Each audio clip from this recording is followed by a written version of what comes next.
our lifestyle is all about buying stuff and getting stuff shipped to our houses and shipped to our stores. And until that changes, we got to live with trucks. Yeah, and one thing that I wondered about that, and that's actually is a good point because you mentioned about there's the birth rates are going down and things like that, and our wanting to consume more. We're definitely a consumerist society. With the birth rates going down, and at the same time, you have people leaving the workforce, retiring, whatnot. Have we reached a point where we're actually having more people leave the workforce than we're having enter? I know for specific professions that's happening. I don't know if we're having. I haven't actually looked at the numbers, but that's something I would like to look into.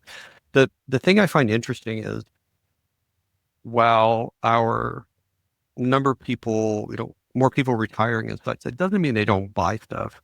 It just means they're not actively working. And so Mm-hmm. see, a scenario where you might have people that aren't working, fewer and fewer people that are working and more people that don't work regular hours or don't work full time and they're still buying stuff. And, we've heard about, people retiring and then under-retiring, having to come back to the workforce. I think our whole model of, you start working when you're 20 and then you retire when you're 65 is completely different. You'd have people retiring at 40, you'd have people retiring at 80, you'd have people semi-retiring at 65, going back to work. And so that to me is just a complete change in how our mindset on people, I call it life cycle, when are they active, productive working adults? When are they not?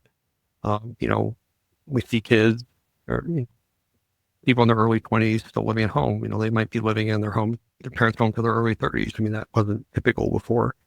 Now that's something we see happening a lot more. So, Right, but, right.